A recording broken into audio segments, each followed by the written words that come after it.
ثم جعلناك على شريعة من الأمر فاتبعها ولا تتبع أهواء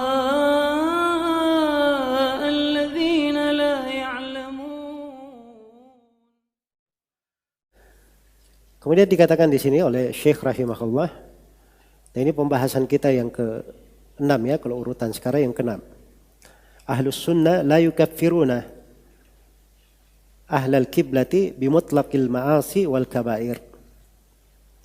Ahli sunnah itu tidak mengafirkan ahlul kiblat, kaum muslimin, lantaran mutlak maksiat dan dosa besar. Iya. Ya, kalau dia berbuat maksiat apapun, dosa besar apapun, ya, itu tidak dikafirkan oleh ahli sunnah. Tidak dikafirkan oleh ahli sunnah. Baik. Kata beliau, wa hum ma'a dzalika la yukaffiruna ahlal qibla bimutlaqil ma'asi wal kabair. Beliau akan terangkan dalilnya. Bersamaan dengan prinsip itu, mereka ahli sunnah tidak mengafirkan ahlul kiblat, kaum muslimin, dengan semata perbuatan maksiat dan dosa-dosa besar. Kama yaf'aluhul khawarij. Sebagaimana perbuatan kaum khawarij.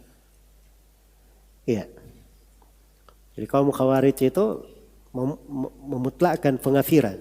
Kaum khawarij kafir di dunia secara mutlak, dan di akhirat kekal di neraka.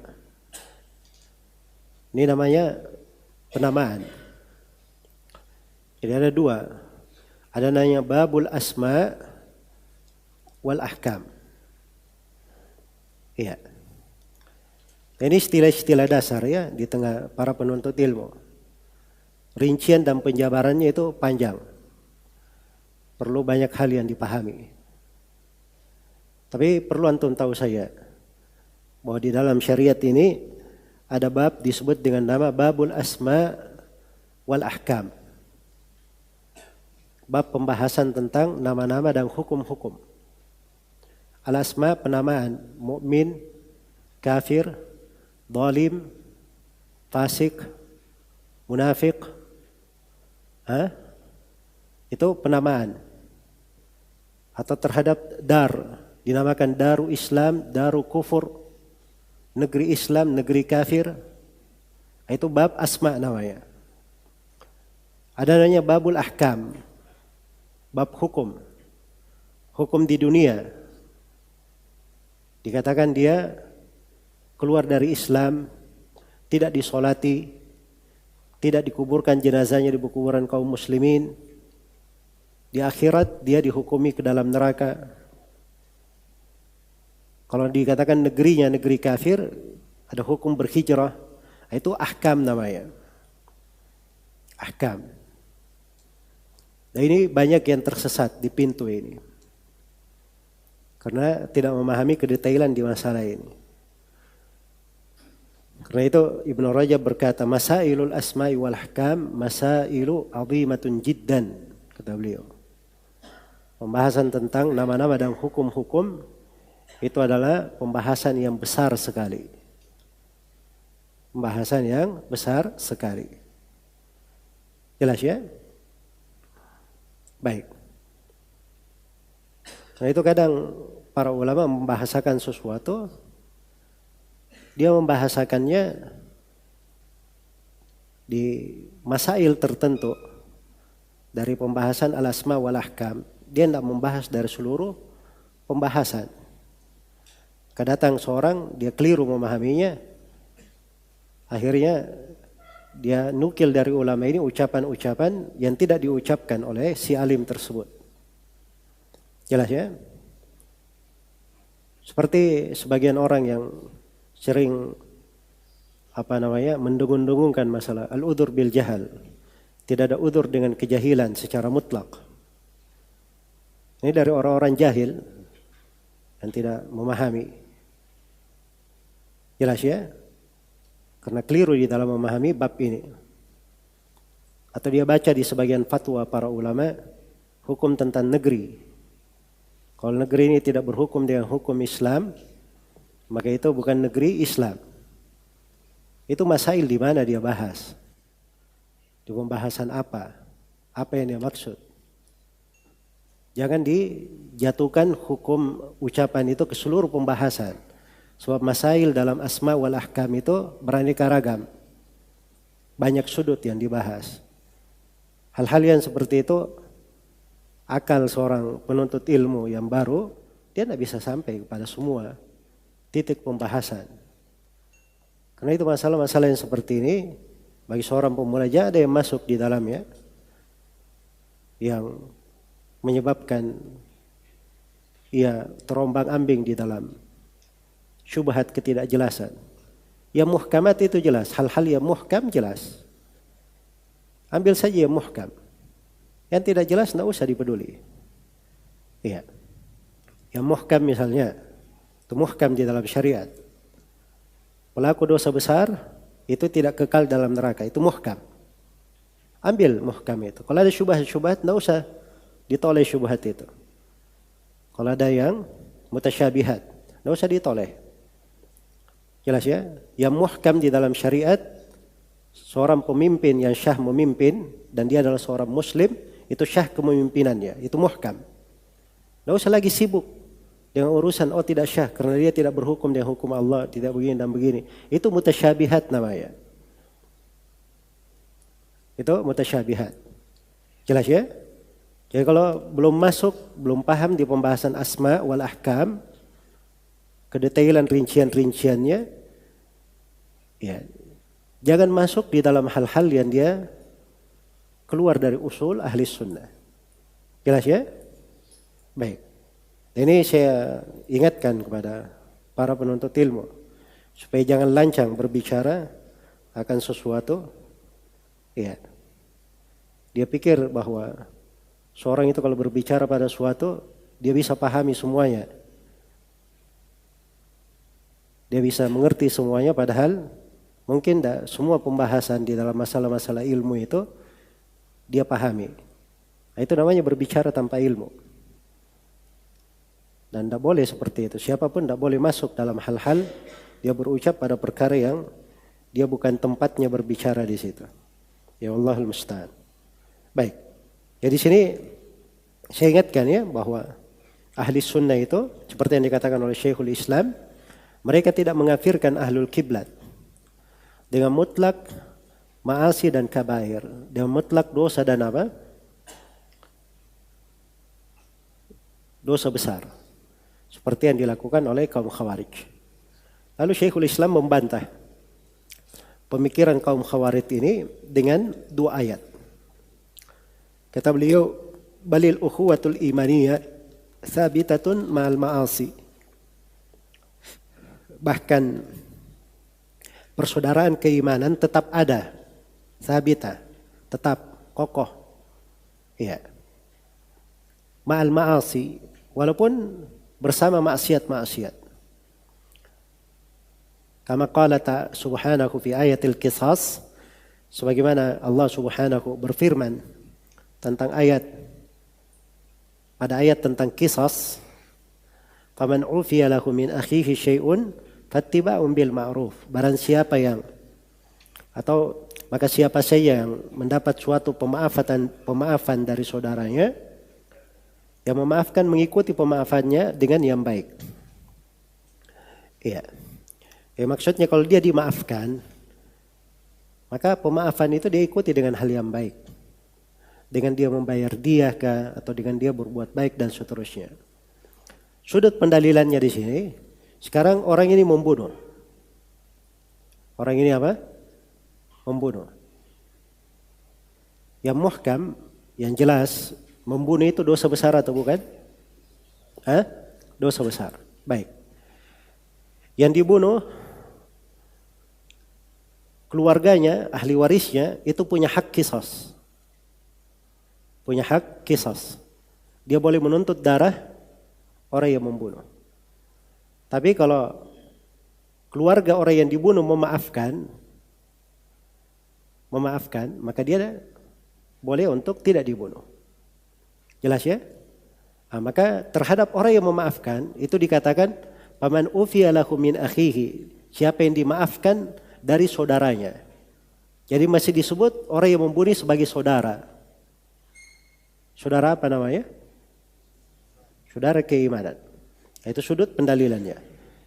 Ayat yang kedua, wa in ta'ifatani minal mu'minina iqtatalu faslihu bainahuma fa in baghat ihdahuma 'ala al-ukhra faqatilu allati tabghi hatta tafi'a ila amrillah fa in fa'at fa aslihu bainahuma bil 'adli wa aqsitu innallaha yuhibbul muqsitin innamal mu'minuna ikhwah. Apabila ada dua golongan dari mereka yang beriman saling berperang. Ya, sekarang saling berperang, saling membunuh. Ini apa ini? Dosa atau bukan? Hah? Kalau dia membunuh berarti dosa, kan begitu? Tapi bersamaan dengan itu masih dikatakan dua golongan dari kaum mukminin. Itu sudut pendalilannya. Iya. Dan pendalilan yang lain di akhir ayat, innamal mu'minuna, atau di ayat setelahnya, innamal mu'minuna ikhwah. Sungguhnya kaum mukminin itu bersaudara. Masih disebut dengan apa? Persaudaraan. Jadi ada dosa maksiat, tapi masih berlalu. Masih disebut bersaudara. Dari hadits Nabi SAW ada hadits Abu Bakrah, riwayat Bukhari dan Muslim. Idza altaqal muslimani bisayfayhima fal qatilu wal maqtulu finnar. Apabila dua muslim berjumpa dengan membawa pedang, maka yang membunuh dan terbunuh dua-duanya dalam neraka. Dua-duanya dalam neraka. Sekarang dua-duanya diancam dengan apa? Neraka. Sahabat bertanya, ya Rasulullah, yang membunuh itu jelas terancam dengan neraka. Tapi yang terbunuh, kenapa dia di dalam neraka?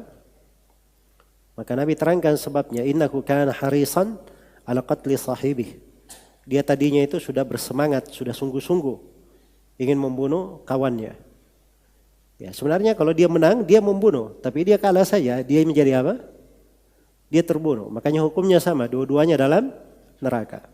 Baik, dua-duanya diancam dengan neraka, tapi Nabi masih menyebutnya apabila dua orang muslim berjumpa. Masih disebut dengan apa? Muslim. Itu asma, penamaan namanya. Masih disebut sebagai muslim. Jelas ya? Sama dengan hadits Abu Bakar yang lain di riwayat Al-Bukhari tentang Al-Hasan bin Ali radhiyallahu taala anhu, inna ibni hadha sayyid la'allahu yuslih baina ta'ifataini 'azimataini minal mu'minin. Sungguhnya anakku ini adalah seorang pemimpin. Dia akan mendamaikan antara dua kelompok besar dari kaum mukminin. Jadi semuanya disebut kaum mukminin. Padahal ada pertikaian, ada perselisihan. Dan sudah pernah terjadi peperangan antara keduanya. Tapi dua-duanya masih disebut kaum mukminin. Jelas ya? Maka ini bantahan terhadap kaum Khawarij. Iya. Karena itu kata beliau, wala yaslubuna al-fasiqal milli ismal imani bil kulliyah. Ya, maka mereka ahli sunnah tidak meniadakan penamaan keimanan secara keseluruhan bagi fasik al-milli. Al-milli itu apa? Itu nisbat kepada millah. Nisbat kepada millah. Jadi kalau dikasih iya nisbah menjadi milli. Artinya fasik yang masih berada di dalam millah, masih berada dalam lingkup Islam, agama Islam. Jadi mereka tidak meniadakan penamaan keimanan dari seorang fasik milli. Ya. Karena di dua ayat tidak disebutkan, tidak ditiadakan penamaan iman, masih disebut mukmin walaupun berbuat dosa besar. Jelas ya? Ini bantahan terhadap kaum Khawarij. Wala yukhallidunahu finnar, dan mereka tidak mengekalkannya di dalam neraka. Ini kaum Khawarij juga mengatakan kekal dalam neraka, tapi ditambah kaum Mu'tazilah juga. Kama taqulul Mu'tazilah, sebagaimana ucapan kaum Mu'tazilah. Jadi Wa'idiyah ya, nama umumnya itu kelompok apa namanya? Al-Wa'idiyah. Kelompok Wa'idiyah itu ada dua kelompok di dalamnya, Khawarij dan apa? Mu'tazilah. Khawarij dan Mu'tazilah bersepakat tentang hukum akhirat. Ini di pembahasan ahkam. Tentang hukum akhirat, pelaku dosa besar kekal di neraka. Sepakat. Khawarij dan siapa? Mu'tazilah. Tapi di pembahasan asma, di hukum dunia, kaum Khawarij mengatakan pelaku dosa besar hukumnya apa? Namanya apa? Namanya kafir. Dan pelaku dosa besar di kalangan kaum Mu'tazilah itu namanya apa? Bukan mukmin, bukan kafir, tapi fi manzilatin baina manzilataini. Itu istilah mereka. Itu salah satu dari 5 usul kaum Mu'tazilah di pembahasan di akidah mereka. Baik. Jelas ya? Nah, kemudian Syekh rahimahullahu taala di sini memberikan bantahan lain dari sudut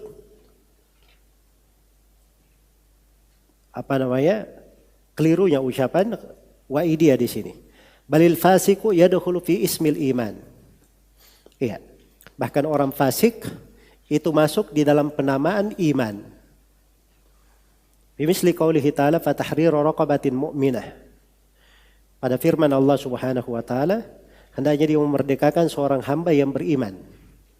Jadi maksudnya budak yang boleh dimerdekakan di dalam pembayaran kafarah, disyaratkan budak itu adalah budak yang beriman.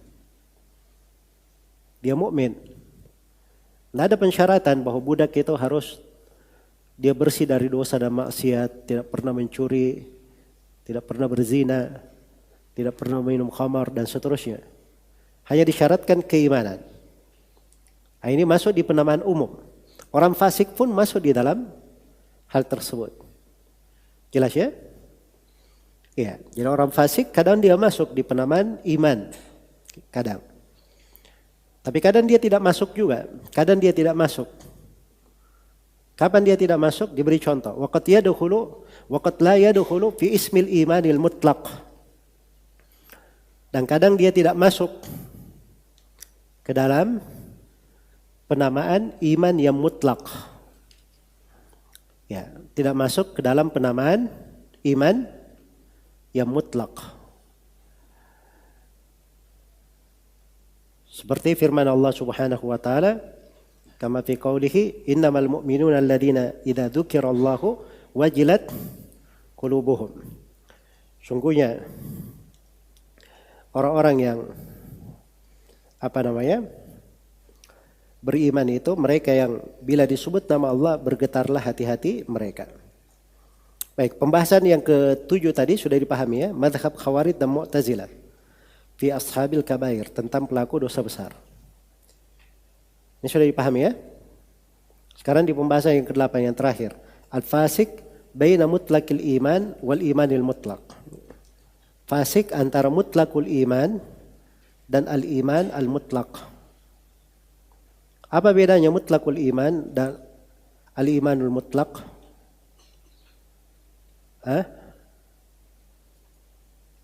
Itu dalam istilah kalau dikatakan asyai'un mutlaq,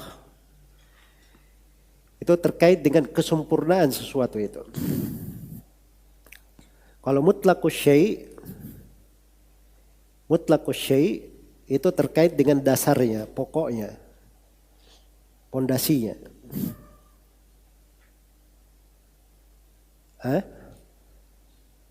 Mutlaqus syai' dan asyai'ul mutlaq beda.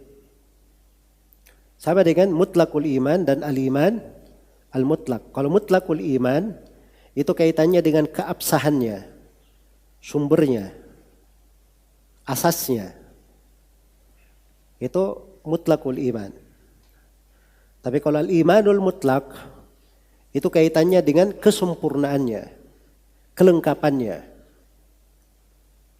derajat yang paling tingginya. Itu al-imanul mutlaq. Jadi kalau orang fasik, dia tidak masuk di dalam apa? Saya tanya, tidak masuk ke mana? Ke al-iman al-mutlaq, sebab dia kurang. Jelas ya? Kurang. Iya. Tapi orang yang fasik, dia tetap di dalam mutlaq apa? Al-iman, berada di mutlaqul iman. Sebab keimanannya masih ada, asalnya ada, dasarnya ada. Nah itu ahli sunnah. Kita lihat pendalilannya ya. Jadi di sudut mutlakul iman, dia masih disebut di ayat fatahriru raqabatin mu'minah. Tapi di sudut al-imanul mutlak, fasik tidak masuk di ayat innamal mu'minuna idza dzukirallahu wajilat qulubuhum. Kadang dia tidak masuk di sini. Jelas ya? Sama dengan hadits Nabi yang dibawakan di sini oleh Syekhul Islam. Dan ini hadits riwayat Bukhari dan Muslim. Wa qala Nabi sallallahu alaihi wasallam la yazni az-zani hina yazni wa huwa mu'min wa la yasriqu as-sariqu hina yasriqu wa huwa mu'min wa la yashrabu al-khamra hina yashrabuha wa huwa mu'min wa la yantahibu nuhbatan data syarafin yarfa'u an-nas ilaihi fiha absarahum hina yantahibuha wa huwa mu'min. Ya. Tidaklah seorang pezina ketika berzina adalah seorang mukmin. Ya, dia dinafikan bahwa tidaklah dia berzina ketika dia berzina dia seorang mukmin. Ini mukmin apa ini? Mutlakul iman atau imanul mutlak? Al-imanul mutlak. Makanya datang di penafsiran para ulama yang mensyarah hadits, mereka katakan wa huwa mu'min kamilul iman. Jelas ya? Wala yasriku sariku hina yasriku wa huwa mu'min. Ini sama ya. Dan seorang pencuri tidaklah saat dia mencuri bukanlah dia seorang mukmin. Dan tidaklah wala yashrabul khamra hina yashrabuha wa huwa mu'min. Dan tidaklah seorang meminum khamar saat meminum khamar adalah seorang mukmin. Wala yantahibu nuhbatan data syarafin yarfa'un nasu ilaihi fiha absarahum hina yantahibuha wa huwa mu'min. Dan tidaklah seorang yang terpandang merampas sebuah rampasan yang manusia menadahkan pandangannya kepada dirinya saat melakukan perampasan tersebut adalah seorang mukmin. Maksudnya mukmin apa? Mukmin mutlakul iman atau imanul mutlak? Al-imanul mutlak. Jelas ya? Baik. Karena itu kata beliau wa yaquluna. Kalau begitu apa ucapan ahli sunnah? Wa yaquluna huwa mu'minun naqisul iman. Maka mereka katakan bahwa pelaku dosa besar itu orang yang fasik, dia adalah mukmin kurang keimanannya. Jadi mutlakul iman masih ada, mukmin dia, mutlakul iman. Kurang keimanan, ini menunjukkan dia tidak memiliki apa? Al-iman al-mutlak. Atau bahasa lainnya, au mu'minun bi imani fasikun bi kabiratih. Atau dia mukmin dengan keimanannya, maksudnya dengan mutlakul iman dia. Fasik dengan apa? Dengan dosa besarnya. Karena dosa besar itu bertentangan dengan al-iman al-mutlaq. Jelas ya? Baik. Fala yu'tal ismal mutlaq wala yuslabu mutlaqul ism. Nah, ini kesimpulannya. Maka tidak diberi kepada orang fasik nama keimanan mutlak. Ya. Tidak diberi kepada orang fasik nama keimanan mutlak. Al-imanun mutlak tidak diberi. Jelas ya? Tetapi tidak juga dihilangkan darinya mutlak penamaan, mutlak iman. Jadi tidak dikatakan dia bukan mukmin sama sekali. Tidak dikatakan dia tidak memiliki mutlakul iman. Tidak, dia tetap mukmin dengan keimanannya, tapi fasik dengan apa? Dosa besarnya. Atau fasik dengan dia mukmin dengan keimanan, dia fasik tapi kurang keimanannya. Baik. Jadi kesimpulannya bahwa pelaku dosa besar di kalangan ahli sunnah, ya, dia dikatakan memiliki mutlakul iman, memiliki mutlakul iman, tapi tidak masuk di dalam apa? Al-iman al-mutlak. Itu satu bahasa. Atau bahasa lain dikatakan dia mukmin dengan keimanannya, fasik dengan apa? Dosa besarnya. Atau dikatakan dia adalah seorang yang fasik kurang keimanannya. Itu bahasa-bahasa yang dipakai oleh ahli sunnah tentang pelaku dosa besar, semuanya sama. Bermuara kepada hal yang sama. Dalil-dalilnya sekiranya jelas di dalam hal tersebut. Terakhir bahwa keimanan itu lawannya adalah apa? Lawan keimanan. Kekufuran. Ya. Maka sebagaimana iman itu ada asasnya, ada asluhu, dan ada syu'abuhu, cabang-cabangnya. Dan ada kamalatuhu, kesempurnaan-kesempurnaannya, ada syara'i dan seterusnya. Demikian pula iman itu ada nawaqidhu, ada pembatal-pembatalnya. Nah, pembatal keimanan itu pokoknya pada 5 hal.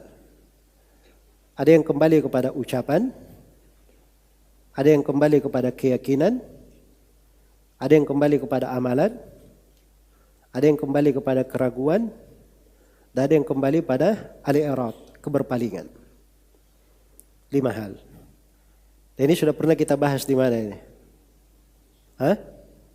Di pembahasan nawaqidul Islam. Nawaqidul Islam di atas 5 hal. Sama saja mau dikatakan nawaqidul iman, nawaqidul Islam, di pembahasan ini sama. Jelas ya? Baik. Selesai di pembahasan tentang iman.